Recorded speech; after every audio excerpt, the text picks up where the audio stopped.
CH38 आवारा और jobless पति। इधिका वसुधा से मिलने के लिए उसके प्राइवेट रूम में आई हुई थी। वहां उसने राधिका और आयशा को जाते हुए देखा। राधिका को देखते हुए अक्सर इधिका को यही लगता था कि काश उसे भी कोई इतनी प्यार करने वाली माँ मिलती।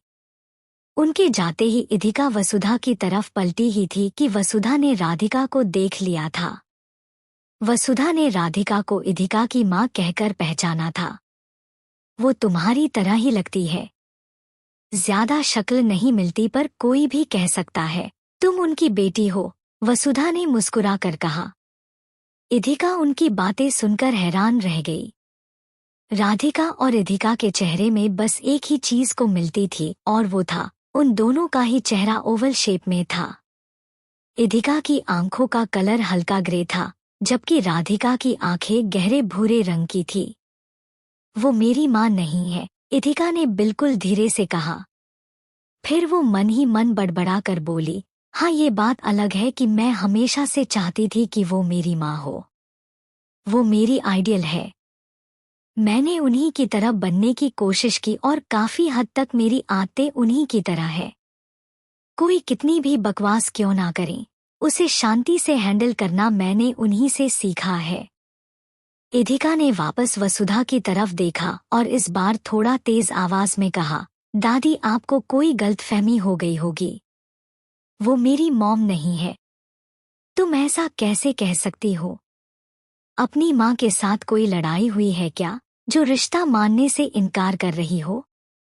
वही तुम्हारी माँ है, वसुधा ने थोड़ा सख्ती से कहा। वसुधा की बातें सुनकर इधिका की आंखें नम होने लगी थी, पर साथ ही उसे हंसी भी आ रही थी। दादी को कुछ भी याद नहीं था, फिर भी वो जो भी कहती थी इतना कॉन्फिडेंट होकर कहती थी कि सामने वाला यकीन करने पर मजबूर हो जाता था। इधिका उन्हें कुछ बोलती उससे पहले आकर्ष वहां आ गया था। उसके हाथ में कुछ बैग्स थे। आकर्ष ने उन्हें देखकर कहा, चलिए आइए डिनर करते हैं। आकर्ष ने खाना अनबॉक्स करना शुरू कर दिया था। हमेशा की तरह वो हेल्दी और डिलीशियस फूड लेकर आया था, साथ में फ्रूट सैलेड भी था। खाने को देखने के बाद वसुधा ने आकर्ष से नाराजगी जताते हुए कहा, तुम्हें और कोई फ्रूट नहीं मिला था क्या? कैसे पति हो तुम, याद नहीं है क्या तुम्हारी पत्नी को स्ट्रॉबेरीज से एलर्जी है? वसुधा की बातें इधिका को हैरान कर देती थी। वो जल्दी से सिर हिलाकर बोली, दादी आपको कैसे पता मुझे स्ट्रॉबेरीज से एलर्जी है? इधिका को स्ट्रॉबेरीज से एलर्जी थी। इस बारे में उसने कभी वसुधा को नहीं बताया था, फिर भी वो जानती थी। अरे तुम्हें याद क्यों नहीं है? बीमारी मुझे है और भूल तुम जाती हो। तुमने बताया तो था, स्ट्रॉबेरी खाने के बाद तुम्हारे बॉडी पर रैशेस होने लगते हैं, वसुधा ने हल्का हंसते हुए कहा। लेकिन मैंने आपको कब बताया था दादी? इधिका ने फिर से पूछा। वसुधा ने कुछ सोचते हुए से जवाब में कहा, काफी टाइम हो गया। शायद शादी से पहले तुमने ये बात मुझे बताई थी। इधिका को अभी भी कुछ याद नहीं आ रहा था। उसकी याददाश्त भी काफी अच्छी थी। वसुधा की बातें सुनकर लग रहा था कि उसे काफी बातें याद आ रही है। तो इधिका ने झट से पूछा, दादी आपको बातें याद आ रही है? क्या आपको याद है हम दोनों की शादी कैसे हुई थी? मुझे याद नहीं आ रहा है, वसुधा ने जवाब दिया। इधिका ने कुछ नहीं कहा पर मन ही मन उसे गुस्सा आ रहा था। अचानक उसकी नजर आकर्ष के तरफ पड़ी, जो उसे अजीब नजरों से देख रहा था। बेहतर होगा कि तुम डिनर करने पर ध्यान दो, ना कि बार बार मेरी दादी को परेशान करने पर, आकर्ष ने उसे डांटते हुए कहा। इधिका ने उसकी बात पर सिर हिलाया।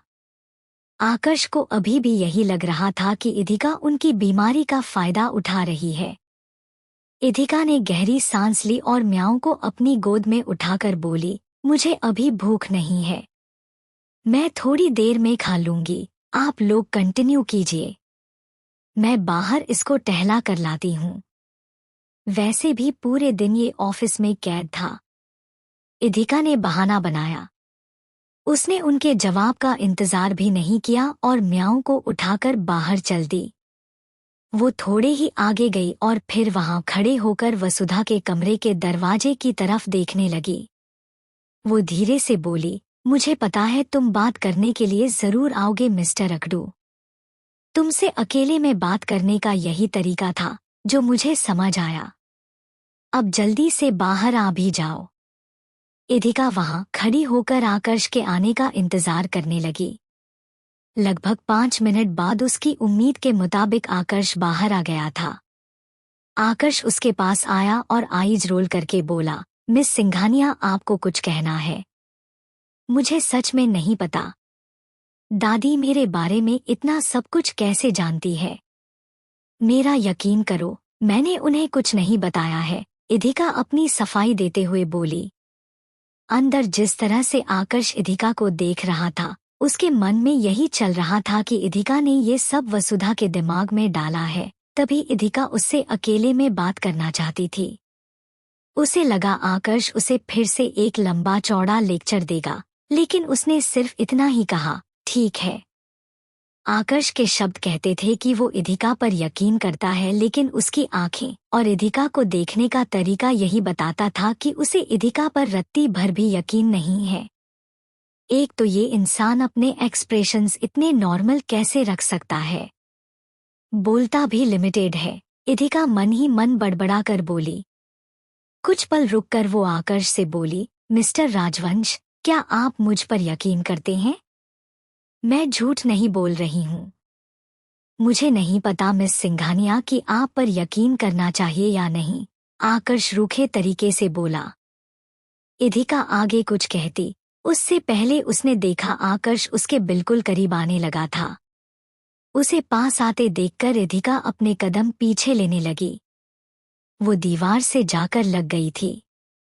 आकर्ष उसके बिल्कुल पास आया और अपना एक हाथ दीवार पर टिकाकर उसकी आंखों में देखते हुए बोला, मिस सिंघानिया, आपको ये क्यों लगता है कि मुझे आपके सच या झूठ बोलने से फर्क पड़ेगा? आपके इंटेंशन चाहे जो भी हो, फिलहाल आप मेरी दादी को खुश रख रही हैं। इसके बदले में मैं कुछ भी कर सकता हूँ, पूरी दुनिया से आपको प्रोटेक्ट करूँगा। वो हर एक चीज लाकर दूंगा जो आपको चाहिए। आकर्ष की वॉइस काफी इंटेंस थी। इधिका ने गहरी सांस ली। पूरे गोवा में अगर सबसे पावरफुल बिजनेसमैन कोई था तो वो आकर्ष राजवंश था, और कोई उसके आगे कुछ नहीं कर सकता था, ना उसकी फैमिली और ना ही कोई और इंसान, यहाँ तक कि सिंघानिया फैमिली भी नहीं। वो शख्स जो पूरे शहर को अपनी ताकत के आगे झुकाने की काबिलियत रखता था। वो अपनी दादी से बहुत प्यार करता था। वो वसुधा के लिए कुछ भी कर सकता था, और ये उसकी बातों से साफ जाहिर हो रहा था। इधिका कुछ नहीं बोली तो आकर्ष ने कहा, मुझे नहीं पता कि तुम किस इंटेंशन से हमारी फैमिली के करीब आई हो, और ना ही मुझे फर्क पड़ता है। तुम दादी का ख्याल रख रही हो तो तुम मेरे लिए दुनिया की सबसे भरोसेमंद शख्स हो। हाँ ठीक है, ये बात आप दूर रहकर भी तो बोल सकते थे, इधिका ने सिर हिलाकर कहा। उसे लगा आकर्ष उससे दूर हो जाएगा, लेकिन अभी भी वो वैसे ही खड़ा था। अचानक उसके चेहरे के एक्सप्रेशन सर्द हो गए थे। वो इधिका की आंखों में देखते हुए बोला, लेकिन अगर तुमने गलती से भी मेरी दादी को नुकसान पहुंचाया तो उसकी सजा तुम सोच भी नहीं सकती कि मैं तुम्हें क्या दूंगा। अपने घर तो क्या, तुम्हें पूरे गोवा में रहने के लायक नहीं छोड़ूंगा। दुनिया में कहीं भी चली जाना, मैं तुम्हें ढूंढकर तुम्हारी लाइफ बर्बाद कर दूंगा। आकर्ष के बदले हुए बर्ताव को देखकर इधिका ने उसे खुद से थोड़ा दूर धकेला और कड़वाहट से बोली, अब कौन सा आपने मेरी लाइफ आसान बना रखी है मिस्टर राजवंश? आपने वाकई मेरी लाइफ बर्बाद करने में कोई कसर नहीं छोड़ी थी। आकर्ष को समझ नहीं आया कि इधिका किस बारे में बात कर रही है। वो हैरानी से उसकी तरफ देखने लगा। आकर्ष कुछ पूछ पाता कि तभी उन्हें पीछे से एक नर्स की आवाज सुनाई दी, मिस इधिका सिंघानिया डॉट। इधिका ने पीछे पलटकर देखा तो वो प्रोफेसर मिलर थे। उनके अंडर ही वो अपनी पोस्ट ग्रेजुएशन कर रही थी। प्रोफेसर मिलर इधिका के पास आए। तबीयत खराब होने की वजह से उनकी आवाज थोड़ी भारी हो गई थी। उन्होंने इधिका से कहा, तुम्हें इतने दिनों बाद देखकर अच्छा लगा। क्या तुम्हें कोई जॉब मिली? आकर्ष, राजवंश को ऐसा नहीं करना चाहिए था। क्या तुम दोनों के बीच की मिसअंडरस्टैंडिंग दूर हो गई है क्या? आकर्ष चुपचाप उनकी बातों को सुन रहा था। प्रोफेसर से वो पहली बार मिल रहा था, लेकिन फिर भी वो उसका नाम ले रहे थे। प्रोफेसर ने आगे कहा, मिस्टर राजवंश को ऐसा नहीं करना चाहिए था। उन्होंने तुम्हारी डिग्री बीच में रुकवा दी और तुम्हें धमकी दी कि तुम गोवा छोड़कर कहीं और चली जाओ। मुझे उनके जैसे बड़े आदमी से ये उम्मीद बिल्कुल नहीं थी। प्रोफेसर की बात सुनकर इधिका तिरछा मुस्कुराकर बोली, डोंट वरी सर, अब सब ठीक है। मिस्टर राजवंश ने मुझे जॉब भी दे दी है और उन्होंने मुझे प्रॉमिस किया है कि अगर मैं उनके बताए अनुसार चलूं तो वो मुझे प्रोटेक्ट करेंगे। इधिका बातों बातों में आकर्ष को ताने मार रही थी। इधिका को जॉब मिल गई थी। ये सुनकर उन्होंने राहत की सांस ली। फिर उन्होंने लेकिन आकर्ष को देखा। आकर्ष अभी इंडिया आया था और वो काफी कम लोगों के सामने जाता था, इसलिए उसे ज्यादा लोग जानते नहीं थे।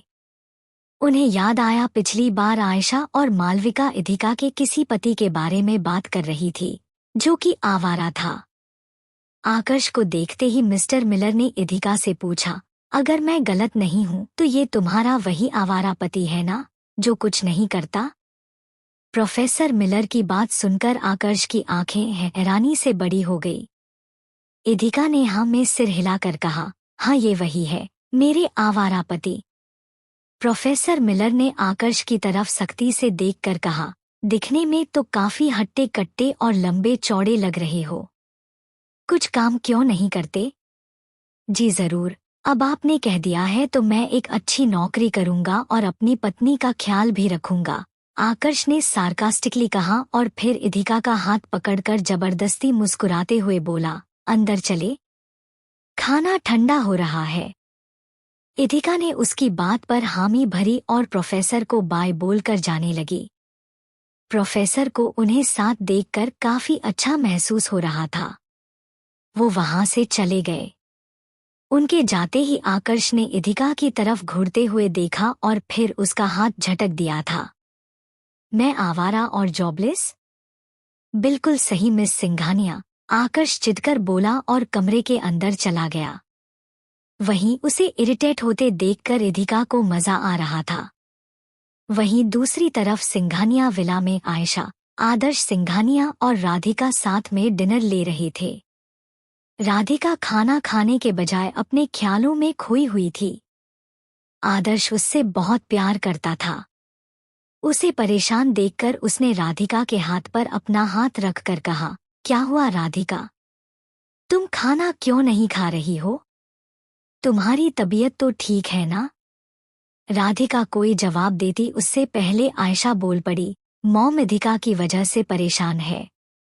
एक्चुअली आज हम हॉस्पिटल गए थे तो इधिका वहीं पर थी। और वो वहां क्या कर रही थी? आदर्श ने हैरानी से पूछा। उनके हिसाब से वो एक वीआईपी हॉस्पिटल था, जहां इधिका अपना ट्रीटमेंट कभी अफोर्ड नहीं कर पाती। मुझे नहीं पता, शायद वो मिसेज राजवंश के पास ठहरी हो, आयशा ने मासूम बनते हुए जवाब दिया। फिर आयशा कुछ पल रुक कर बोली, इधिका एक बार भी मॉम से मिलने के लिए नहीं आई। शायद वो मुझसे नफरत करने लगी है, क्योंकि मेरी वजह से उसे कॉलेज से सस्पेंड किया गया और मैंने उसे विदेश भेजने की बात कही थी। लेकिन इसमें तुम्हारी कोई गलती नहीं थी बेबी। ये सब मिस्टर राजवंश ने करवाया था। याद है ना, उस दिन वो घर पर आए थे, तब इधिका ने उनके साथ बुरा बर्ताव किया था और उन्होंने यही कहा था कि इधिका को हमें उसकी लिमिट में रखना चाहिए। हम तो उसका भला ही सोच रहे थे, आदर्श ने प्यार से कहा। उनके मुताबिक आयशा राधिका की बेटी थी तो वो उससे ज्यादा प्यार करते थे। उसकी गलती तक नजरअंदाज कर देते थे। वहीं आकर्ष का नाम सुनकर आयशा के चेहरे पर परेशानी के भाव थे। आकर्ष ने उस दिन ऐसा कुछ नहीं कहा था।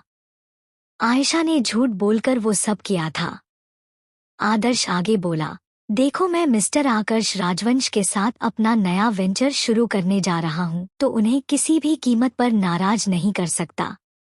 इधिका की हरकतों की वजह से मेरे प्रोजेक्ट पर असर नहीं होने दे सकता हूँ मैं।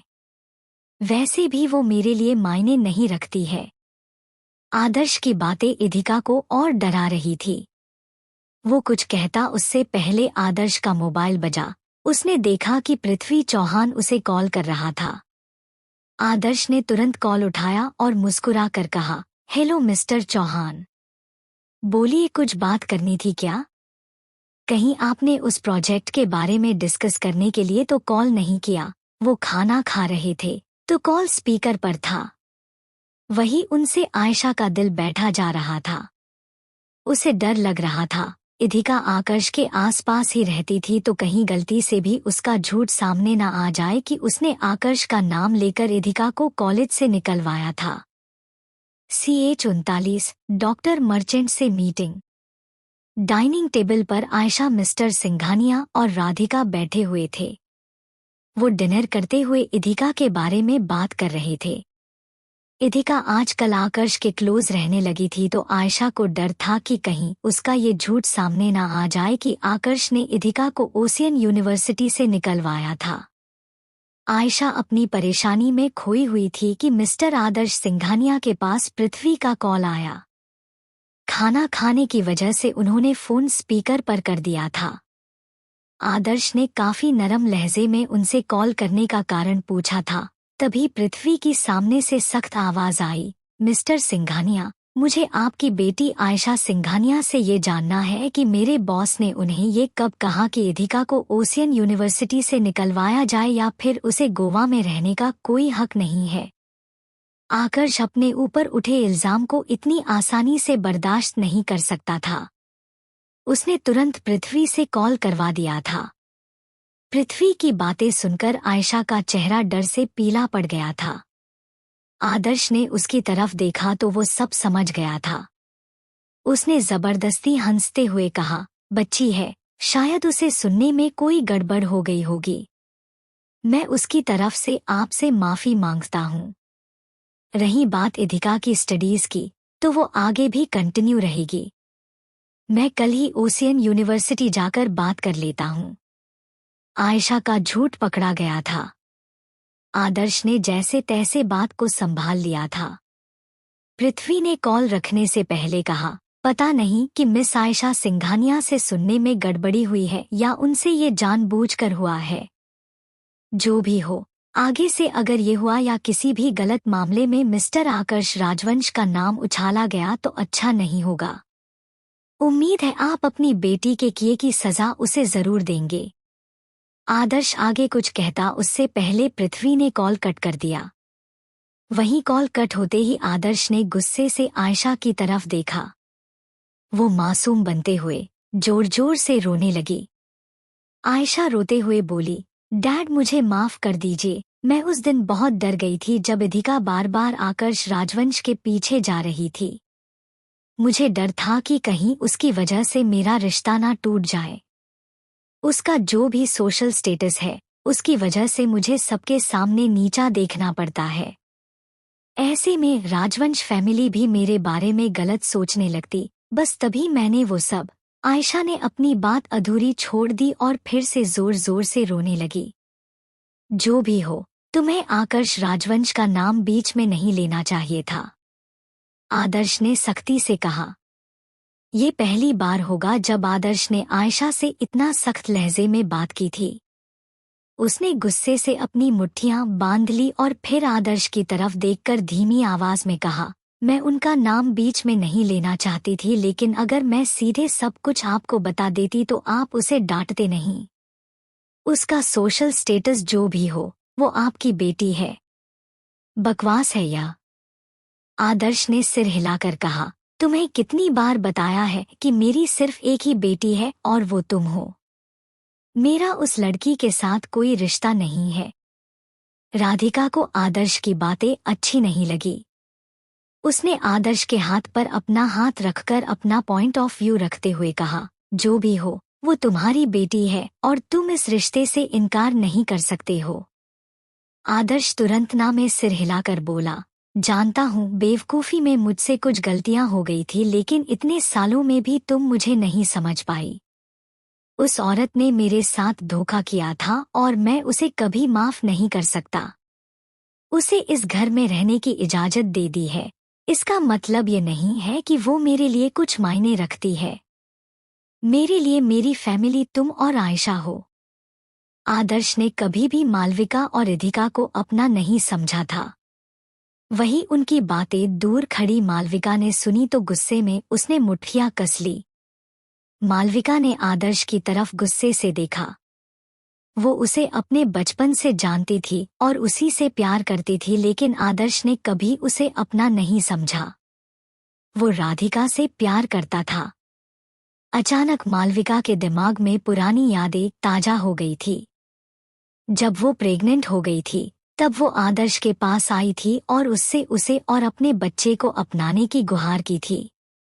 आदर्श ने उसे वहां से भगा दिया था, लेकिन बाद में वो राधिका के पास गई और राधिका का रहमो करम ही था जो वो आज इस घर में थी। मालविका मन ही मन बोली, आदर्श ने कभी इधिका को बाप का प्यार नहीं दिया।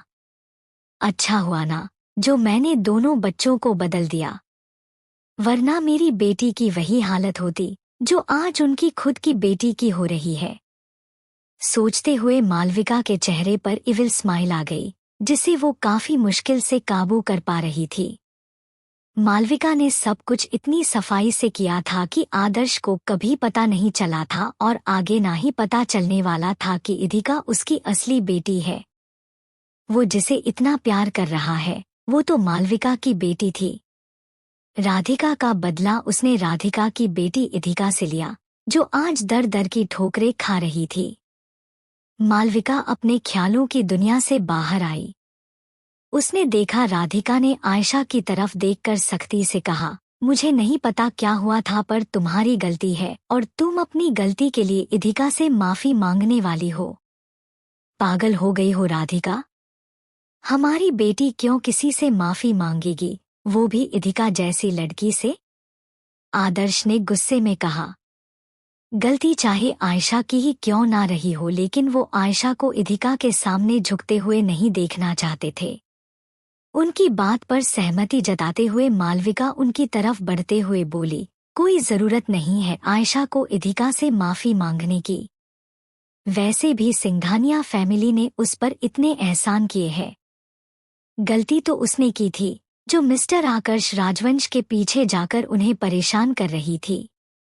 उसका नाम सिंघानिया फैमिली से जुड़ा हुआ है तो उसे इसकी इज्जत को बचाकर रखना चाहिए।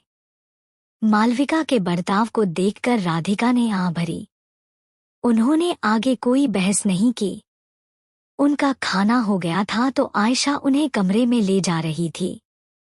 रूम में आते ही राधिका ने आयशा से कहा, तुम्हारे डैड तुम्हारी कितनी भी फेवर ले, लेकिन तुमने गलती की है और मैं चाहती हूँ कि तुम इधिका से माफी मांगो।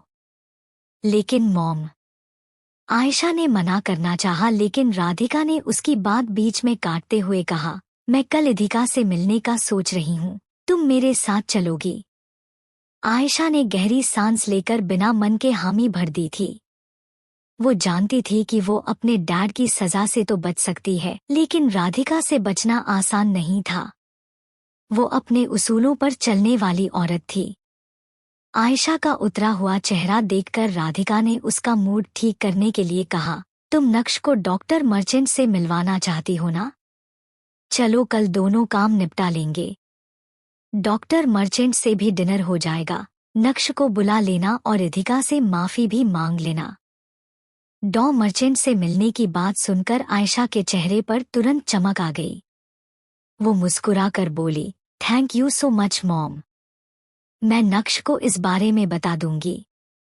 राधिका को गुड नाइट बोलने के बाद आयशा वहां से अपने कमरे में जाने लगी। उसने वसुधा राजवंश को नाराज करके 2% शेयर खो दिए थे, लेकिन डॉक्टर मर्चेंट को नक्श की टीम में शामिल करवाने के बाद वो सबका भरोसा फिर से जीत सकती थी। डॉक्टर मर्चेंट का नक्श की टीम में होना उन 2% शेयर से ज्यादा मायने रखता था। वहीं आयशा के जाते ही राधिका ने श्रुति की तरफ देखा, जो उसके लिए दूध और दवाइयां लेकर आई थी। उसे देखकर राधिका ने कमजोर और उदास आवाज में कहा, मेरी तबीयत खराब रहने के चक्कर में मैं आयशा का ध्यान नहीं रख पाई, उसे डिसिप्लिन और संस्कार नहीं सिखा पाई। वो इस बात को भुला नहीं पा रही थी कि आयशा ने झूठ बोला, जिसकी वजह से इधिका को भुगतना पड़ा था।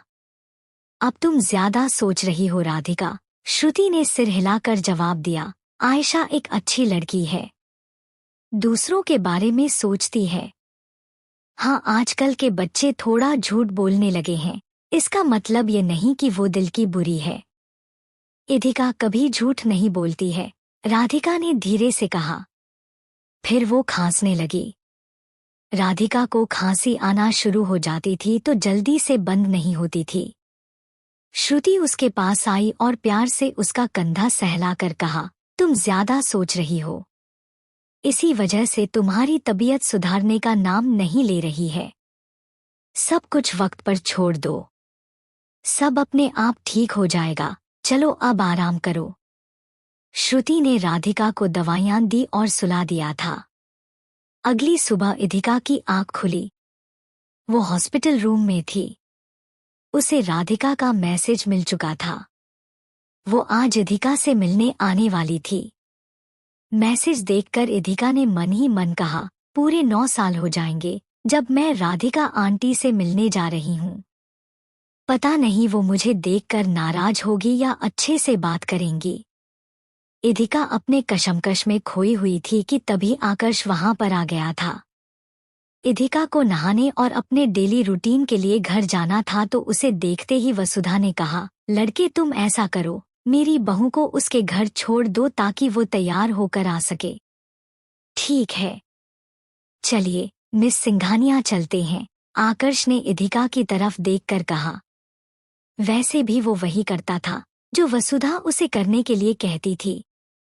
वसुधा को बाय बोलकर इधिका आकर्ष के साथ नीचे जाने लगी।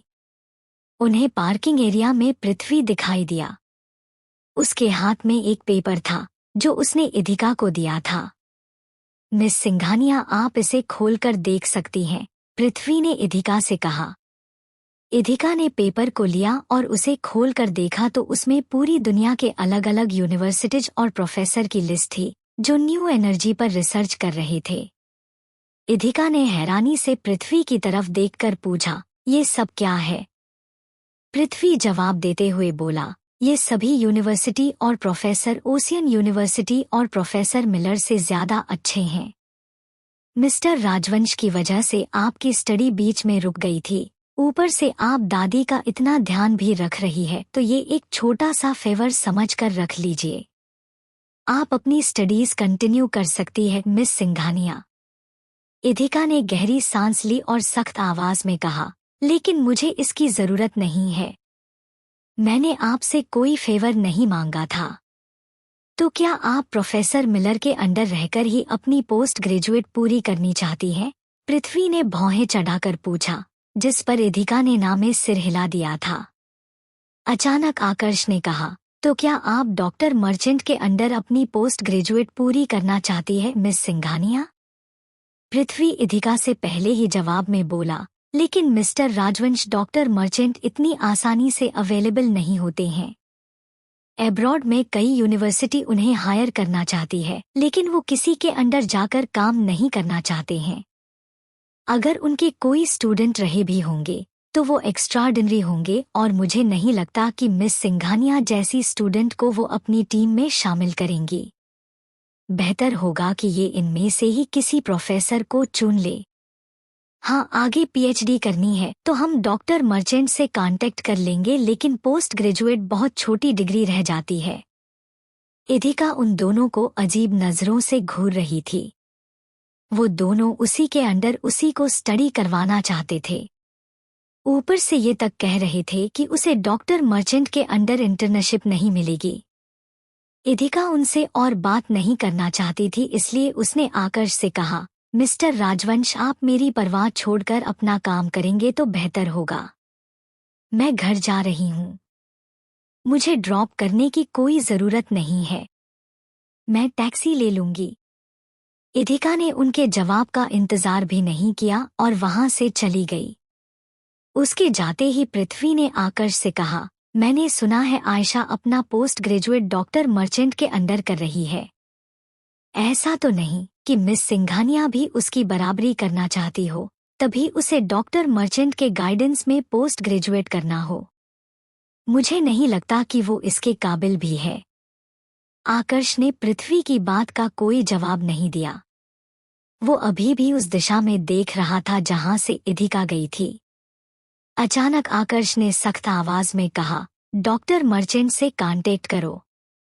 क्या? लेकिन क्यों? पृथ्वी ने हैरानी से पूछा।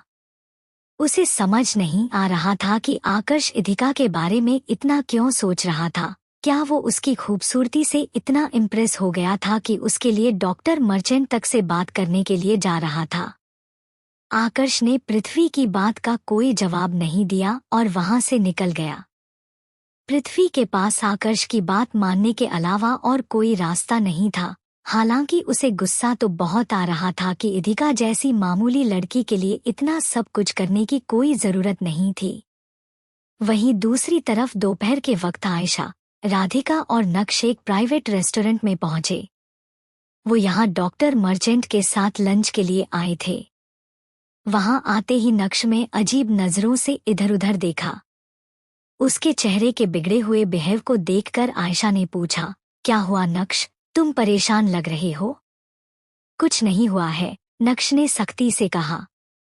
नक्श के मना करने पर आयशा ने कुछ नहीं कहा। उसने राधिका से पूछा, डॉक्टर मर्चेंट कहाँ है मॉम, क्या वो अंदर है?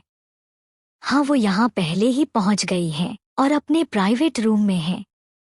चलो हम अंदर चलते हैं, राधिका ने जवाब दिया और फिर उन्हें अपने पीछे आने का इशारा किया। नक्श और आयशा दोनों ही डॉक्टर मर्चेंट से मिलने के लिए बेताब थे। इस बात से अनजान कि वो जिस डॉक्टर मर्चेंट से मिलने के लिए इतने बेताब हो रहे हैं, वो कोई और नहीं इधिका है। C-40 इधिका, डॉक्टर मर्चेंट कहाँ है? नक्श और आयशा राधिका के साथ प्राइवेट रेस्टोरेंट पहुंच चुके थे। ये वही रेस्टोरेंट था जहां इधिका काम करती थी। नक्श ने आते ही इधर-उधर देखा। उसकी निगाहें इधिका को ही ढूंढ रही थी। काफी देर इधर-उधर देखने के बाद भी जब नक्श को इधिका नहीं दिखाई दी तो उसने खुद को नॉर्मल किया और आयशा से पूछा, क्या डॉक्टर मर्चेंट राजवंश अंपायर के साथ काम करने के लिए तैयार है? उसे लगा आयशा ने इस बारे में पहले ही डॉक्टर मर्चेंट और राधिका से बात कर ली होगी। आयशा ने राधिका की तरफ देखा, जिनका ध्यान उनकी बातों की तरफ नहीं था। आयशा नक्श के पास गई और बिल्कुल धीमी आवाज में बोली, मैं मॉम का ध्यान डाइवर्ट करने की कोशिश करती हूँ, तब तक तुम डॉक्टर मर्चेंट से जाकर अकेले में मिल लो। मैं तुम्हें रूम नंबर बता देती हूँ। तुम्हारी डेडिकेशन और काम देखकर वो पक्का मान जाएंगी, पर प्लीज कोई गड़बड़ मत कर देना। नक्श ने उसकी बात पर हामी भरी। आयशा फिर राधिका के पास गई और धीरे से बोली, मॉम मुझे लगता है कि मेरी ड्रेस के साथ कुछ गड़बड़ है, या तो वो फट गई है या फिर शायद बटन खुल गए होंगे, प्लीज आप मेरी हेल्प करेंगी? राधिका ने जवाब में कहा, ठीक है चलते हैं, तब तक नक्श रूम तक पहुंच जाएगा। उसके बाद राधिका ने नक्श की तरफ देखकर कहा, रूम नंबर 47 में जाना है। आयशा राधिका को लेकर वॉशरूम की तरफ चली गई तो वहीं नक्श ऊपर रूम नंबर 47 में जा रहा था। ऊपर जाते वक्त वो मन ही मन बोला, अगर खुद को साबित करना है तो मुझे डॉक्टर मर्चेंट को मेरे साथ काम करने के लिए कन्विंस करना ही होगा। ऑफिस ज्वाइन करते ही मैंने new energy research and development field को हासिल कर लिया और वहां की एक टीम का हेड बन गया, लेकिन अभी भी लोग मुझ पर सवाल उठाते हैं। अब डॉक्टर मर्चेंट ही मुझे मेरी पोजीशन हासिल करने में हेल्प कर सकती हैं। नक्श ऊपर गया और उसने कमरे का दरवाजा खोला तो उसके सामने एक लड़की की पीठ थी। वो टेबल पर रखे कप के अंदर चाय डाल रही थी। बाल साइड में होने की वजह से उसकी गोरी और सुंदर पीठ दिखाई दे रही थी। सीरियसली डॉक्टर मर्चेंट एक खूबसूरत यंग लेडी है, जबकि मुझे लगा था वो कोई बड़ा सा आदमी होगा, नक्श ने मन ही मन कहा। उसे बहुत हैरानी हो रही थी। नक्श ने अपनी एक्साइटमेंट को कंट्रोल किया और एक बैलेंस्ड आवाज में कहा, डॉक्टर मर्चेंट, आपसे मिलकर खुशी हुई। मैं नक्श राजवंश, मैं राजवंश अंपायर से आया हूँ। नक्श की आवाज सुनते ही वो दूसरी तरफ पलटी। सामने इधिका खड़ी थी। उसने व्हाइट कलर का घुटनों तक का डिजाइनर फ्रॉक पहना हुआ था जो बैकलेस था। शायद इसी वजह से जब इधिका चाय सर्व कर रही थी तो बाल साइड हो जाने की वजह से नक्श को उसकी बैक दिखाई दे रही थी। उसे देखते ही नक्श ने सिर हिलाकर कहा, इधिका, तुम यहाँ क्या कर रही हो? इधिका को राधिका का मैसेज मिला था। तब वो उनके लिए चाय डालने लगी थी। उसे नहीं पता था कि राधिका अपने साथ नक्श को भी लेकर आएगी। इधिका ने गहरी सांस लेकर बोरियत भरे लहजे में कहा, ये सवाल तो मुझे तुम्हें पूछना चाहिए कि तुम यहाँ क्या कर रहे हो। डोंट वरी, मैं यहाँ तुमसे मिलने के लिए नहीं आया हूँ, नक्श ने रुखे तरीके से जवाब दिया। उसके बाद नक्श इधर उधर देखने लगा। वहां आसपास इधिका के अलावा कोई नहीं था तो उसने इधिका की तरफ देखकर पूछा, डॉ मर्चेंट कहाँ है? कौन? इधिका ने चौंकते हुए पूछा। वो नहीं जानती थी कि नक्श वहां डॉक्टर मर्चेंट से मिलने आया होगा। मैं डॉक्टर मर्चेंट की बात कर रहा हूँ, तुम्हें सुनाई नहीं दिया क्या? वही जो इस कमरे में ठहरे हुए हैं, नक्श चिढ़कर बोला। वो दोनों आपस में बातें कर रहे थे। तभी आयशा और राधिका भी वहां पर पहुंच गई थी। इधिका को वहां देखकर आयशा का मुंह बनने लगा था तो वही राधिका उसे देखकर इमोशनल हो रही थी। वो मुश्किल से ही अपने आंसुओं को कंट्रोल कर पा रही थी। तुम इधिका हो ना? राधिका ने हल्की मुस्कुराहट के साथ कहा। इधिका भी उन्हें देखकर थोड़ा इमोशनल हो गई थी। राधिका बस एकटक इधिका की तरफ देखे जा रही थी। वो एक कमजोर और बीमार बच्ची के बजाय अब एक जवान और सुंदर लड़की में बदल चुकी थी। राधिका के चेहरे के एक्सप्रेशंस देखकर इधिका को कहीं से भी नहीं लगा कि वो उसे देखकर दुखी हुई है। शायद वो बेवजह ओवरथिंकिंग कर रही थी और इतने सालों से राधिका से दूरियां बनाकर रखी थी। इधिका ने गहरी सांस ली और राधिका से पूछा, मिसेस सिंघानिया, कैसी है आप? मैं बिल्कुल ठीक हूँ, बस कभी कभार थोड़ी खांसी हो जाती है। तो तुम इधिका हो? मैंने सुना तुमने शादी कर ली है, राधिका ने जवाब दिया। वो उससे बात करते हुए सीट पर जाकर बैठ गई थी। जवाब में इधिका ने बिना कुछ कहे हाँ में सिर हिला दिया। राधिका उससे पूछना चाहती थी कि वो अपने पति को लेकर घर क्यों नहीं आई। फिर उसे याद आया कि कल मालविका और आदर्श का बर्ताव इधिका के लिए कैसा था। जरूर उन्हीं के डर से वो अपने पति को लेकर सिंघानिया विला नहीं आई होगी। आयशा वही उनके पास आकर बैठी। उसने उनकी बातचीत के बीच दखल देते हुए कहा, इधिका, तुम यहाँ क्या कर रही हो? वो यहाँ पार्ट टाइम जॉब करती है, नक्श ने झट से जवाब दिया। आयशा ने उसका मजाक बनाते हुए कहा, पार्ट टाइम जॉब? जरूर एक वेट्रेस के तौर पर काम करती होगी। लेकिन मैंने सुना था तुम्हें राजवंश अंपायर में नौकरी मिल गई है, फिर भी ये काम करने की जरूरत पड़ रही है क्या तुम्हें? उसकी बातों से राधिका थोड़ी परेशान हो गई थी। उन्होंने इधिका का हाथ पकड़कर पूछा, राजवंश अंपायर में नौकरी मिलने के बाद भी तुम ये पार्ट टाइम जॉब क्यों कर रही हो?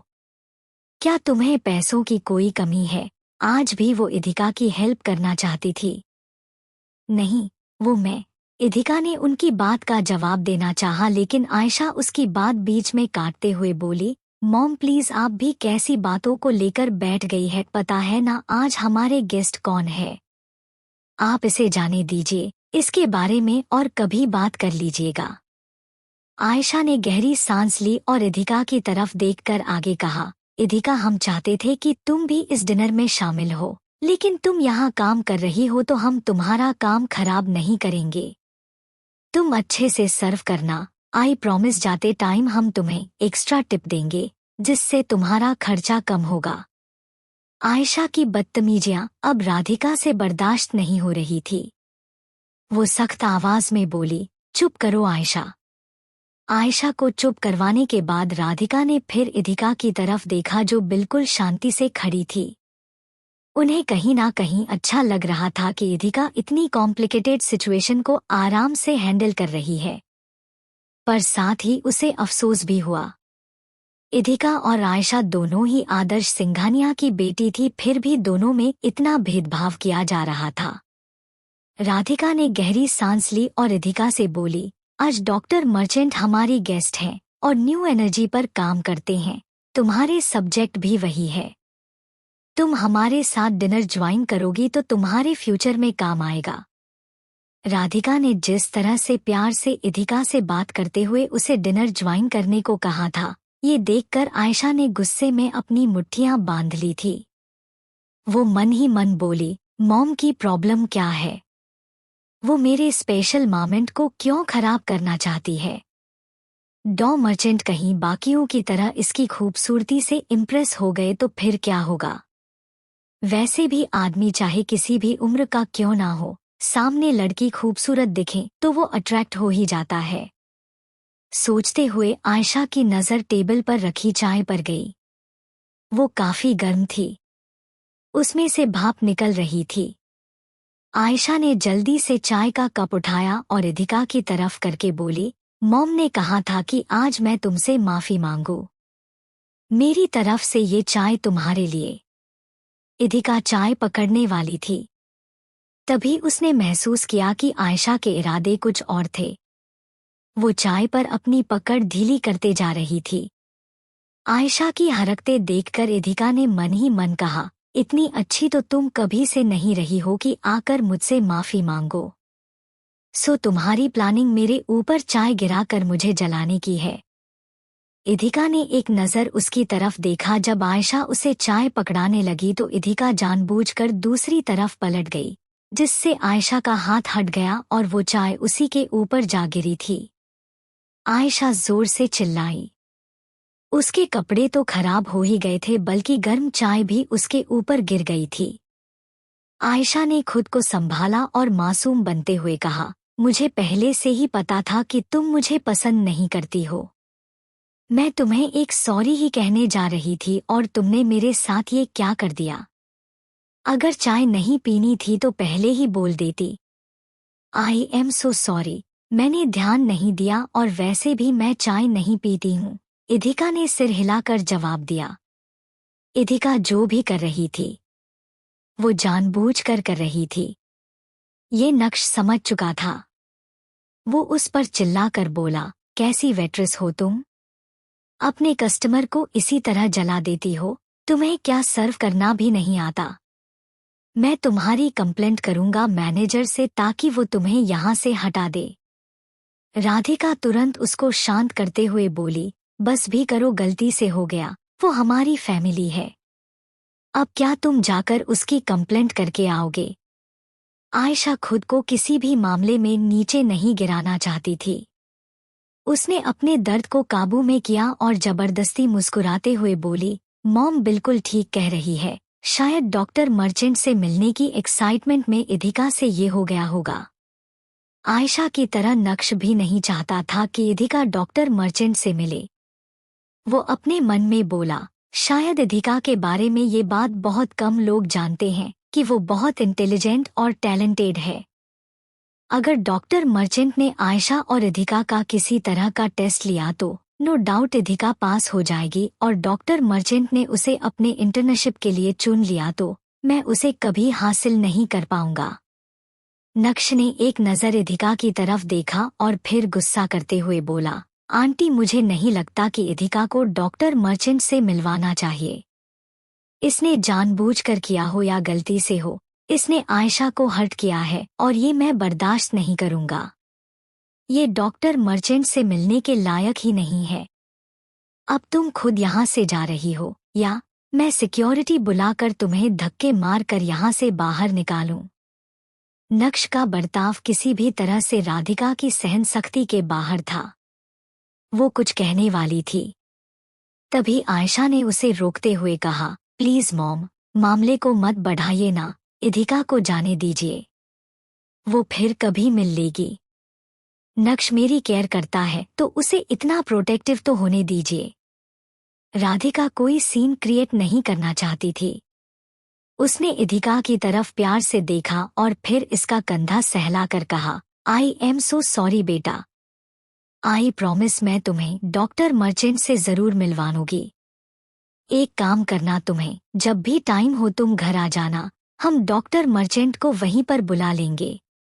इधिका उन्हें कुछ कहना चाहती थी पर आयशा ने जल्दी से बात बदलते हुए कहा, डॉक्टर मर्चेंट आए क्यों नहीं है मॉम?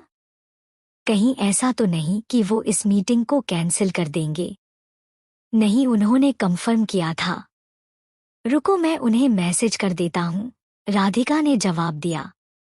राधिका मैसेज करने को हुई तभी इधिका ने कहा, इसकी कोई जरूरत नहीं है। इधिका ने गहरी सांस ली और फिर पूरे कॉन्फिडेंस के साथ कहा, डॉ मर्चेंट यहीं इसी कमरे में मौजूद है। CA 41 आकर्ष protects इधिका। होटल रूम में आयशा, नक्श और राधिका डॉक्टर मर्चेंट के आने का इंतजार कर रहे थे। वहां इधिका को देखकर वो राधिका और आयशा हैरान हो गई थी। तभी नक्श ने बताया, इधिका वहां पार्ट टाइम जॉब करती है। इधिका के साथ बुरा बर्ताव करने के बाद आयशा ने उसे निकालना चाहा। वो डॉक्टर मर्चेंट के सामने इधिका को इंट्रोड्यूस नहीं करना चाहती थी। उन्हें डॉक्टर मर्चेंट के आने का ही इंतजार था। राधिका उन्हें बुलाने के लिए मैसेज करने लगी तभी इधिका ने बताया, डॉक्टर मर्चेंट यहीं पर है। आयशा गुस्से में सिर हिलाकर बोली, कहाँ है डॉक्टर मर्चेंट? मुझे तो कहीं दिखाई नहीं दे रहे। नक्श का भी वही सवाल था। वो इधिका को देख रहा था तभी राधिका को जोर जोर से खांसी आने लगी। राधिका ने खुद को काबू करके कहा, इशिका कहाँ है डॉक्टर मर्चेंट? तुम उनसे मिली थी क्या? राधिका को बुरी तरह खांसते देख इधिका ने जल्दी से उसे पानी दिया। राधिका ने कांपते हाथों से पानी का ग्लास लिया। अगले ही पल पानी का ग्लास उनके हाथ से फिसलकर नीचे आ गया था। राधिका बेहोश होकर नीचे गिरती उससे पहले इधिका ने उन्हें थाम लिया था। इधिका चिल्लाकर बोली, मैम आप ठीक है ना? आयशा जल्दी से दौड़कर उनके पास आई और इधिका को धक्का देकर बोली, दूर रहो मेरी मॉम से, तुम्हारी वजह से उनकी ये हालत हुई है। जरूरत क्या थी उनके सामने आने की? आयशा ने फिर नक्श की तरफ देखकर कहा, नक्श please call the ambulance. Mom को पता नहीं क्या हो गया। नक्श ने तुरंत एम्बुलेंस को कॉल किया। लगभग 10 मिनट में एम्बुलेंस वहां पहुंच गई थी। राधिका को हॉस्पिटल ले जाया जा रहा था। इधिका भी एम्बुलेंस में बैठने को हुई तभी नक्श उसके सामने आकर खड़ा हो गया। वो सख्ती से बोला, तुम्हें शर्म तो बिल्कुल नहीं आती ना इशिका?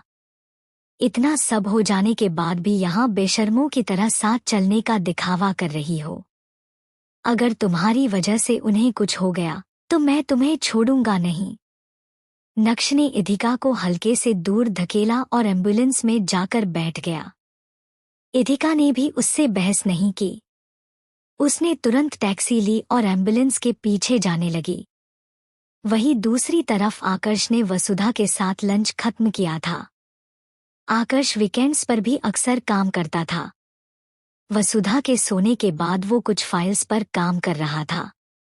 बोर होने पर वो खिड़की के पास आया और बाहर देखने लगा।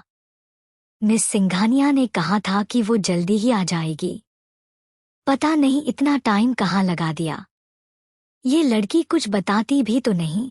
आकर्ष बाहर देखते हुए मन ही मन बड़बड़ा कर बोला। आकर्ष बाहर की तरफ देख रहा था तभी उसे एक जानी पहचानी शक्ल दिखाई दी। बाहर स्ट्रेचर पर एक औरत को लाया जा रहा था और उनके पीछे इधिका चल रही थी, हैरान परेशान उस औरत को देखती हुई। आकर्ष ने सिर हिलाया और तेजी से अपने कदम बाहर की तरफ बढ़ा दिए। आकर्ष नीचे गया तो उसने देखा आयशा और नक्श राधिका को एडमिट करने के लिए जरूरी फॉर्मेलिटी पूरी कर रहे थे। डॉक्टर उनके पास आकर बोला, I am really sorry mister राजवंश, फिलहाल सभी प्राइवेट रूम्स और VIP वार्ड्स फुल है। हमें इन्हें जनरल वार्ड में ऑपरेट करना होगा। क्या कोई VVIP वार्ड भी खाली नहीं है? मैं डबल पैसे देने के लिए तैयार हूँ, नक्श ने पूछा।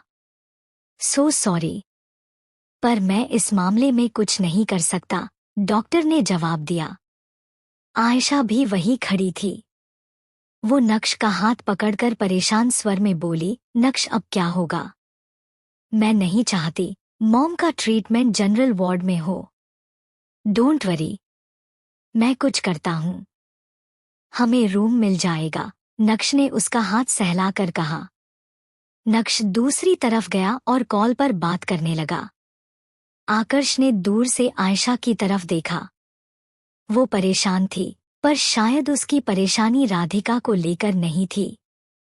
आकर्ष धीरे से बोला, अगर इसे अपनी मॉम की इतनी ही फिक्र है तो क्या फर्क पड़ता है ट्रीटमेंट कहीं भी हो।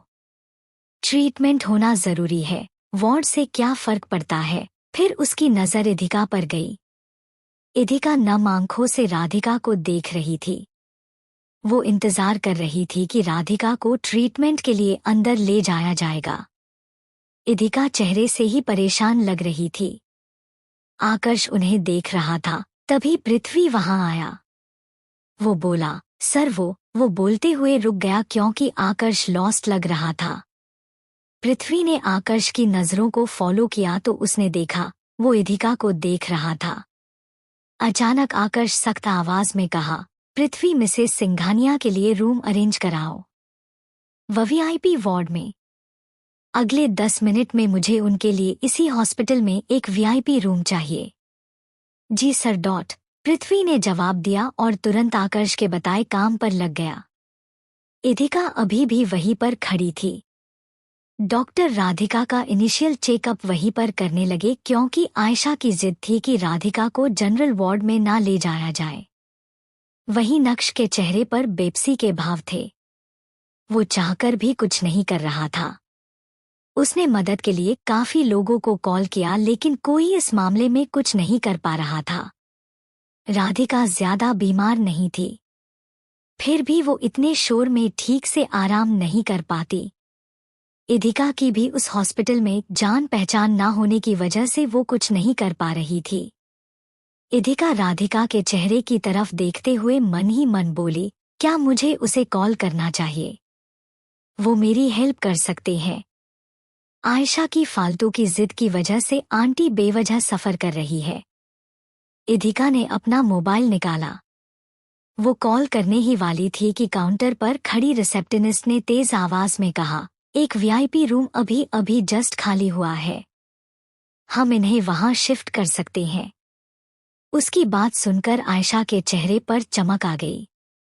वो नक्श के पास जाकर बोली, थैंक यू सो मच नक्श, तुमने मॉम के लिए रूम अरेंज करवा दिया। आई नो तुम मेरे लिए कुछ भी कर सकते हो। उसकी बात सुनकर नक्श चौंक गया। उसने ऐसा कुछ नहीं किया था, बल्कि वो तो पिछले 20 मिनट में अपने सभी दोस्तों या जान पहचान वालों को कॉल कर चुका था। सब बस उसे बहाने बना रहे थे। नक्श ने इसे बस एक कोइंसिडेंस समझा और मौके का फायदा उठाते हुए बोला, इट्स ओके आयशा, अब किसी ना किसी को तो ये करना ही था। तुम जानती हो राजवंश फैमिली के हर शख्स की इस शहर में कितनी चलती हैं। थैंक्स अगेन, आयशा ने मुस्कुरा कर कहा। इसके बाद राधिका को तुरंत वीआईपी रूम में शिफ्ट किया गया। इधिका भी उनके पीछे जा रही थी। हालांकि वहां उसके होने या ना होने से किसी को कोई फर्क नहीं पड़ने वाला था। इधिका ने ऊपर जाते हुए अपने मन में कहा, राधिका आंटी पहले भी बीमार रहती थी लेकिन वह इतनी कमजोर कभी नहीं थी। ऐसा लगता है जैसे मन ही मन उन्हें कुछ खाए जा रहा है। राधिका को रूम के अंदर ले जाने के बाद इधिका ने भी अंदर आना चाहा लेकिन आयशा ने उसे वहीं दरवाजे पर रोक दिया था। आयशा इधिका को आंखें दिखाकर बोली, इधिका, मेरी मॉम को आराम की जरूरत है और आज उनकी जो हालात है उसका कारण तुम ही हो। तुम उनसे बाद में मिल लेना। मैं तुम्हें रोकूंगी नहीं, लेकिन अभी यहीं पर रहो। आयशा ने इधिका के मुंह पर दरवाजा बंद कर दिया था। इधिका वहां हैरान खड़ी थी। वह वही वेटिंग इंडिया में लगी बेंच पर बैठ गई। उसने मन ही मन कहा, आयशा सही कह रही है। मुझे तो इतना हक भी नहीं कि मैं अंदर जा सकूं। लेकिन कम से कम वह मुझे उन्हें देखना तो दे सकती थी ना। क्या उसे बिल्कुल भी परवाह नहीं कि मैं भी उनके लिए परेशान हूं? मैं कौन सा उनका बुरा चाहती हूं? इधिका वहीं पर बैठ गई और इंतजार करने लगी कि कब आयशा उसे अंदर आने की परमिशन दे। इस बीच आदर्श सिंघानिया वहां हैरान परेशान दौड़ता हुआ पहुंचा। वह दौड़ने की वजह से हांफ रहा था। उन्हें देखकर इधिका बेंच से खड़ी हो थी। आदर्श के आने के साथ ही आयशा बाहर निकली। वह जल्दी से आदर्श के पास गई और उसके गले लग गई। आदर्श ने उसे सहलाकर पूछा, अचानक तुम्हारी मॉम को क्या हो गया? तुम दोनों तो लंच के लिए बाहर गई थी ना? आयशा आदर्श से अलग हुई। उसकी नजर इधिका पर गई तो वह धीमी आवाज में बोली, यह सब इधिका की वजह से हुआ है। हम डॉक्टर मर्चेंट से मिलने के लिए गए थे। उसने मॉम से जिद की, वह भी डॉक्टर मर्चेंट से मिलना चाहती है। उसने नक्श के साथ झगड़ा किया। उसकी इन्हीं हरकतों की वजह से मॉम परेशान होकर बेहोश हो गई थी। आयशा ने सारा इल्जाम इधिका के ऊपर डाल दिया था। आयशा के भड़काने के बाद आदर्श ने गुस्से में इधिका की तरफ देखा। वह मुट्ठियां बांधकर बोले, यह बेशर्म लड़की, मैंने इसे इतनी बार कहा है कि यह राधिका और मेरी फैमिली से दूर रहे, लेकिन यह बात इसे समझ क्यों नहीं आती है? जब इतने सालों से हम सबसे दूर थी तो अब क्या जरूरत थी वापस आने की? मैं आज इसे छोड़ूंगा नहीं। आदर्श गुस्से में इधिका की तरफ बढ़े। उनकी आंखें गुस्से से जल रही थी। इधिका ने उनके चेहरे की तरफ देखा। वह कुछ नहीं बोली। उसकी आंखों में बस राधिका का बीमार और कमजोर चेहरा घूम रहा था और साथ ही आयशा की बातें भी, जब उसने यह कहा कि उसी की वजह से राधिका की यह हालत हुई है। आज मैं तुम्हें तुम्हारे किए का सबक सिखा कर रहूंगा, ताकि आगे से तुम्हें पता चले कि मेरी पत्नी और परिवार से तुम्हें दूर रहना है। आदर्श गुस्से में चिल्लाए। उन्होंने अपना हाथ उठाया। डर के मारे इशिता ने अपनी आंखें बंद कर ली थी। उसे लगा कि आदर्श उसे गाल पर तमाचा लगाने वाले हैं और उनकी नीयत भी कुछ ऐसी ही थी। आदर्श इधिका को थप्पड़ लगाने वाला ही था कि तभी किसी ने उसका हाथ पकड़ लिया। इधिका ने आंखें खोलकर देखा तो वहां आकर्ष खड़ा था। उसी ने इशिता के थप्पड़ लगाने से पहले आदर्श का हाथ पकड़ लिया था। इन सब में इधिका अपने आंसुओं को बहुत मुश्किल से काबू किए हुए थी। उसने आकर्ष की तरफ देखा, जो आंखों की आंखों में उसे शांत रहने को बोल रहा था। वही आकर्ष के अचानक हाथ पकड़ने पर आदर्श हड़बड़ाकर बोला, मिस्टर राजवंश आप यहाँ। वो उसके सामने शर्मिंदा हो गया था। आकर्ष ने सिर हिलाया और आदर्श का हाथ झटके से छोड़ते हुए सख्त आवाज में कहा, मिस्टर सिंघानिया, आपकी फैमिली मैटर्स में मैं बीच में नहीं बोलना चाहता था, पर मेरी दादी इसे बहुत प्यार करती है। अगर गलती से भी आपकी उंगलियों के निशान इसके गाल पर आ जाते तो वह 100 सवाल करती और परेशान हो जाती, जो मैं कभी बर्दाश्त नहीं करूंगा। दादी को ये अपने हंसती मुस्कुराती चाहिए, तो मेरे होते हुए आप तो क्या कोई भी शख्स इसे हर्ट नहीं कर सकता। इधिका को अब समझ आ रहा था, जब आकर्ष ने उसे सबसे प्रोटेक्ट करने को कहा, वो सच में सिर्फ बातें नहीं थी। उसने आज वाकई इधिका को बचाया था। आई एम सॉरी, मैं इसे हर्ट नहीं करना चाहता था, आदर्श ने नजरें झुकाकर कहा। आदर्श आगे कुछ बोलता इससे पहले उसे अंदर से राधिका के खांसने की आवाज सुनाई दी। वह जल्दी से बिना कुछ बोले अंदर चला गया। आयशा भी तुरंत उसके पीछे चली गई थी। इधिका भी अंदर जाना चाहती थी, लेकिन वह चाहकर भी नहीं जा पा रही थी। राधिका की हालत का जिम्मेदार उसे ही ठहराया जा रहा था। ऊपर से थोड़ी देर पहले आदर्श उसे थप्पड़ तक मारने वाला था। इधिका वहीं दरवाजे पर खड़ी होकर अंदर की तरफ देखने लगी। उसे राधिका की आवाज सुनाई दी। वह बोली, तुम सब लोग मेरे लिए खामखां परेशान हो रहे हो। मैं काफी देर से सोई नहीं थी, इस वजह से बेहोश हो गई। होश आने के बाद काफी देर तक मेरी नींद नहीं टूटी। अच्छे से नींद लेने के बाद अब मैं ठीक हूँ।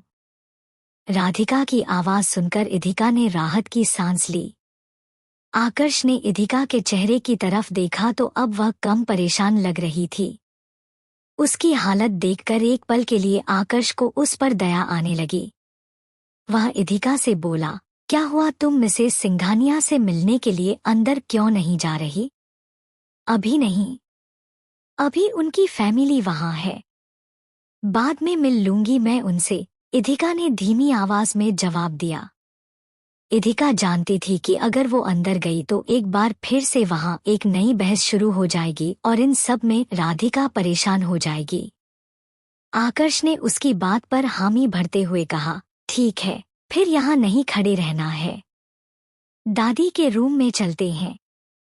चेहरा उतरा हुआ है, इसका मतलब तुमने कुछ खाया नहीं है।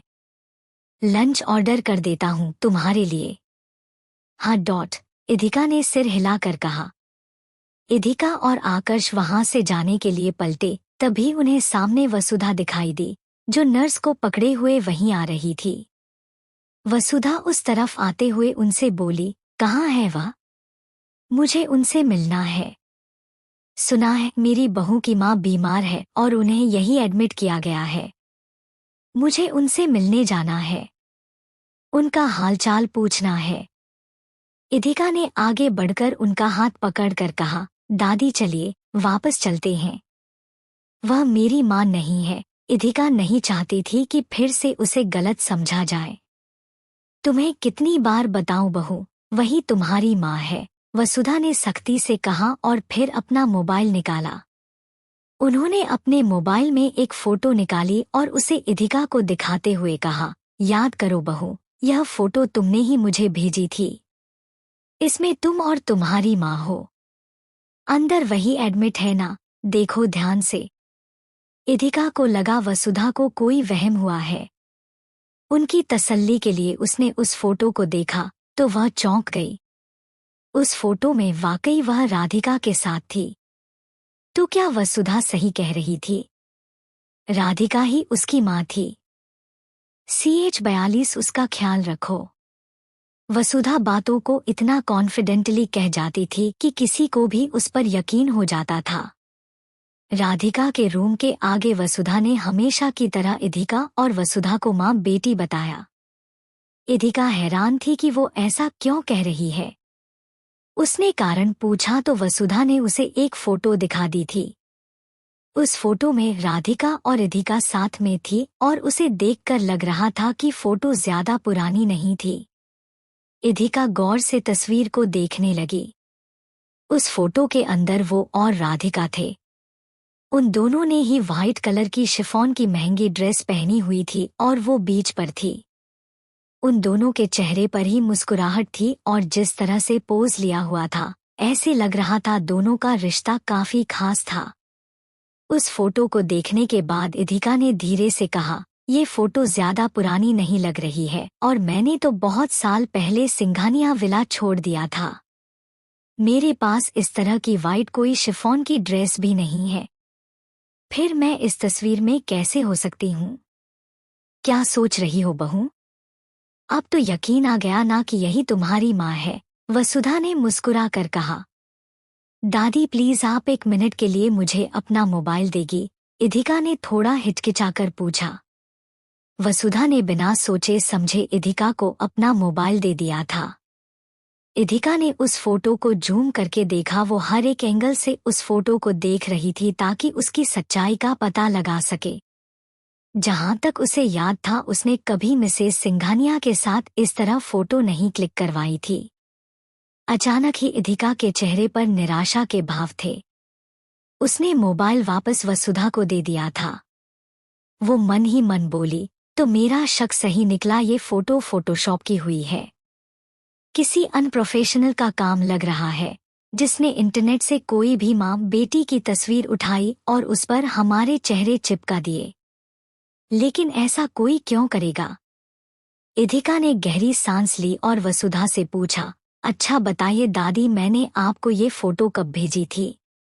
मुझे याद नहीं है बहू, वसुधा ने सिर हिलाकर कहा, अच्छा आपको ये तो याद होगा ना कि मैंने आपको कैसे भेजी थी।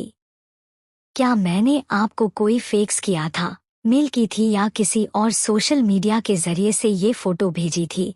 इदिका ने फिर से पूछा। वो उम्मीद कर रही थी कि शायद वसुधा को कुछ याद आ जाए। वसुधा ने कुछ पल सोचने के बाद ना में सिर हिलाकर कहा, नहीं मुझे कुछ याद नहीं आ रहा है बहू। उनके अचानक इस तरह बातें याद आने और इदिका को बताने पर इदिका बहुत परेशान हो जाती थी क्योंकि ज्यादातर बातें उसके पास से जुड़ी होती थी। फिर जब भी इदिका उनसे इस बारे में सवाल करती थी तो वो जवाब नहीं दे पाती थी और ये इदिका को और निराश कर देता था। इदिका ने इस बात को अनदेखा करने का सोचा, तभी वसुधा ने उसका हाथ पकड़कर फिर से सख्त शब्दों में कहा, बहू तुम इस तरह अपनी मॉम को इग्नोर नहीं कर सकती हो, वही तुम्हारी माँ है। इदिका हमेशा से यही चाहती थी कि राधिका ही उसकी माँ हो। उसकी आंखें नम हो रही थी। उसने अपना चेहरा नीचे किया और अपने आंसुओं को छुपाकर खुद को सख्त करके कहा, हाँ दादी आप ठीक बोल रही हैं। चलिए अब कमरे में चलते हैं, आप थक गई होगी। इदिका ने बहाना बनाया और फिर वसुधा का हाथ पकड़कर उसे उसके रूम में ले जाने लगी। आकर्ष भी उनके पीछे आ रहा था। वो उनकी सारी बातें कहीं शांति से सुन रहा था। वैसे भी उसका बिहेवियर एग्रेसिव नहीं था। वो अपनी पावर और पोजीशन का शो ऑफ करना कभी से पसंद नहीं करता था। इदिका वसुधा को लेकर कमरे में चली गई थी लेकिन आकर्ष अभी भी बाहर खड़ा था। उसने घड़ी में टाइम देखा, मानो वो किसी के आने इंतजार कर रहा था। कुछ ही मिनटों में उसके सामने पृथ्वी था। पृथ्वी ने वहां आते ही आकर्ष से कहा, जैसा आपने मुझे पता लगाने के लिए कहा था मैंने उनके शेड्यूल का पता कर लिया है। जल्दी बताओ। मिस सिंघानिया ने अपने घर पहुंचने के बाद क्या कुछ नहीं किया? आखिर वो सिंघानिया फैमिली के बीच कर क्या रही थी? आकर्ष ने अपना गुस्सा छुपाते हुए कहा। उसे बिल्कुल अच्छा नहीं लगा था जब सिंघानिया फैमिली के लोग इदिका की इंसल्ट कर रहे थे। पृथ्वी ने जवाब में कहा, सर वो अपने घर से तैयार होने के बाद इस रेस्टोरेंट में काम करने के लिए गई थी जहां वो पिछली बार हमें मिली थी। वहीं पर उसकी मुलाकात राधिका सिंघानिया और आयशा से हुई थी। आकर्ष और पृथ्वी ने एक दूसरे की तरफ देखा।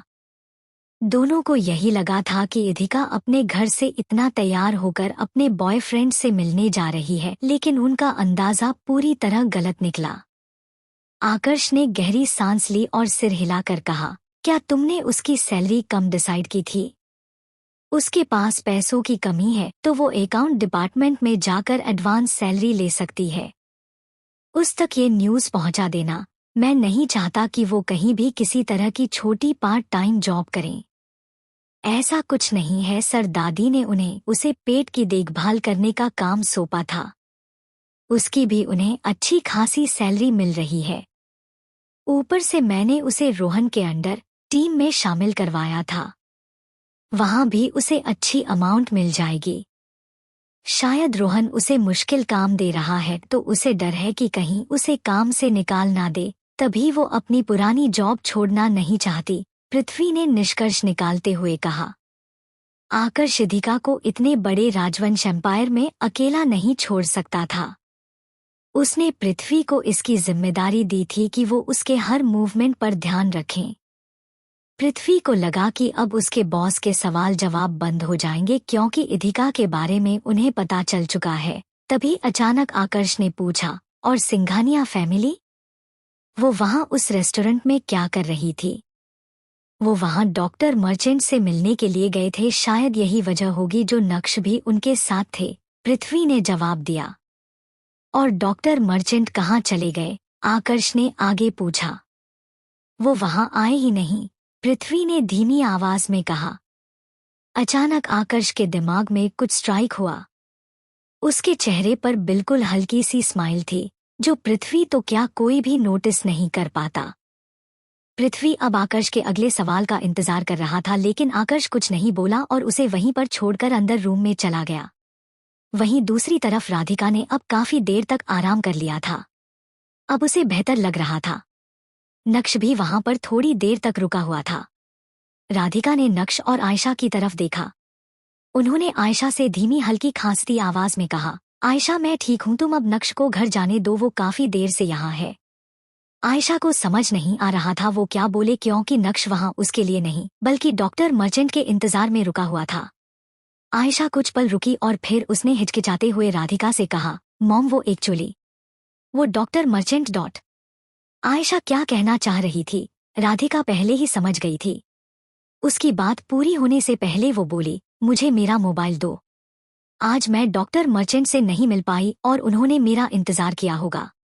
मैं उन्हें सॉरी बोल देती हूँ और हमारी मीटिंग रीशेड्यूल कर देती हूँ। राधिका डॉ मर्चेंट को मैसेज करने में लगी थी। इस बीच आयशा नक्श को छोड़ने के लिए दरवाजे तक आई।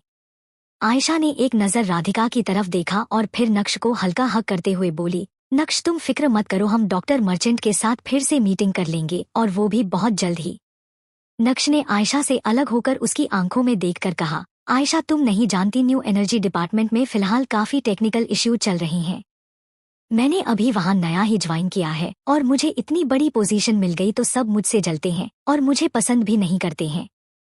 मैं तुम्हारी बात समझ रही हूँ नक्श, आयशा ने उसका हाथ सहलाकर कहा। नहीं तुम नहीं समझ रही हो। अगर डॉक्टर मर्चेंट मेरे साथ आए तो मेरा प्रमोशन हो सकता है। सब मेरी इज्जत करने लगेंगे। मैं डॉक्टर मर्चेंट के बलबूते बहुत कुछ हासिल कर सकता हूँ। आयशा मुझे कुछ भी करके डॉक्टर मर्चेंट को अपन टीम में शामिल करना है, नक्श ने अपनी बात पर जोर देकर कहा ताकि आयशा के पास अपने कदम पीछे लेने का कोई रास्ता ना हो। अच्छा ठीक है, मैं देख लूंगी, आयशा ने जवाब दिया। आयशा नक्श को छोड़ने गई थी और वो बातें करते हुए चल रहे थे। इधिका उन पर नजर बनाए हुए थी। जैसे ही वो दोनों लिफ्ट के अंदर गए, इधिका तुरंत रूम में से निकलकर बाहर आई। इधिका आयशा के सामने राधिका से नहीं मिलना चाहती थी। आयशा बेवजह बातों को बढ़ाती और इससे राधिका की तबीयत और खराब हो जाती। यही सोचकर इधिका ने उनके जाने का इंतजार किया। इधिका रूम के अंदर जैसे ही दाखिल हुई और दरवाजा बंद किया, उसके कानों में आदर्श की सख्त आवाज आई, तुम यहाँ क्या कर रही हो लड़की, चुपचाप बाहर निकलो यहाँ से। इधिका को लगा राधिका अकेली होगी। आदर्श की आवाज सुनकर उसका चेहरा उदास हो गया। तभी उसके कानों में राधिका की धीमी और नर्म आवाज सुनाई दी, इधिका मुझसे मिलने आई है। आदर्श उसे बोलो मेरे पास आए।